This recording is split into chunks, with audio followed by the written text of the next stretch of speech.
छत्रपती शिवाजी महाराज म्हणजे फक्त युद्ध आणि पराक्रम नव्हे तर अमावस्येच्या अंधकारात लखलखणार तेच पुरुष. अर्थकारण, राजकारण, समाजकारण म्हटलं तर राजे Shivaji. Timing, planning, management, target, success याचं सर्वोत्तम उदाहरण म्हटलं तर राजे शिवाजी. सांगावत लागत नाही माझ्या राजाबद्दल. 700 वर्षाची गुलामगिरी होती. 700 वर्षाची गुलामगिरीचा अंधकार माझ्या राजानं फक्त 40 वर्षात मिटवला. जगाच्या पाठीवर यशाचं सर्वात मोठं उदाहरण म्हणजे स्वराज्य.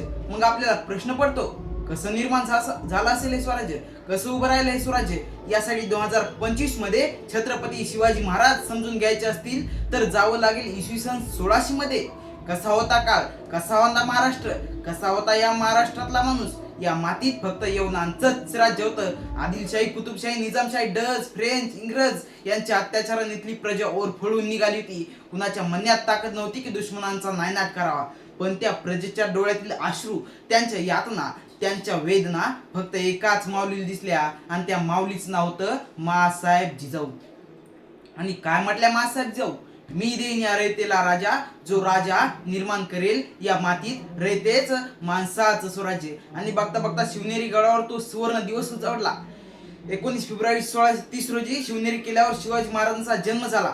आणि बघता बघता स्वराज्य प्रतिपदेच्या चंद्राच्या कोरीसारखं वाढत वाढत निघालं. 6 जून 1674 ला शिवरायांचा राज्याभिषेक सुद्धा रायगडावर झाला.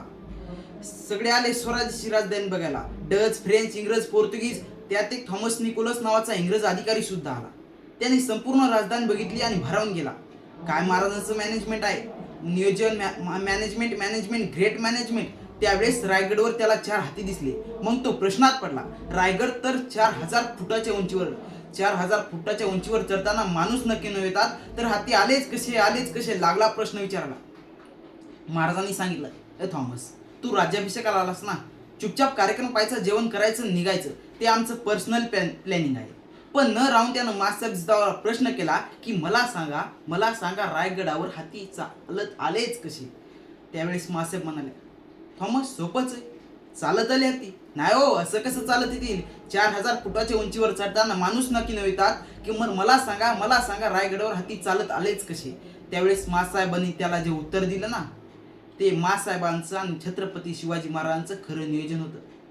माँसाहेब म्हणाले, ए थॉमस, हे स्वराज्य असंच निर्माण नाही झालं रे. आम्हाला माहीत होतं की आम्हाला स्वराज्य निर्माण करायचंय आणि आम्ही ठरवलं स्वराज्याला लागते ती राजधानी. आणि आम्ही ठरवलं राजधानी ही रायगडावर असणार. आणि आम्ही ठरवलं रायगडावर शिवराज्याभिषेक असणार. आणि राज्याभिषेकाला लागतो तो हातीशिवाय राज्याभिषेक होणार नाही. मग माँसाहेब तुम्ही काय केलं? अरे म्हणूनच तर 40 वर्षापूर्वी हातीची पिल्लं रायगडावर पाठवून दिली. That's planning. नियोजनाचा राजा आहे हो शिवाजी राजा.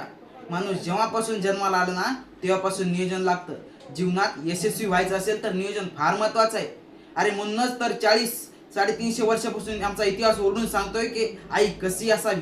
याचं जिवंत कीर्तिमंत आणि मूर्तिमंत उदाहरण म्हणजे माँसाहेब जिजाऊ. पण काळ बदललाय. आईची मम्मी, मॉमची मम्मी केव्हा झाली नाही आम्हालाच कळलं नाही. कारण वैदिक काळापासून विश्वाचं सार सामावलेला आई हा शब्द जन्मदात्रीला लागू पडायचा. धन्यवाद.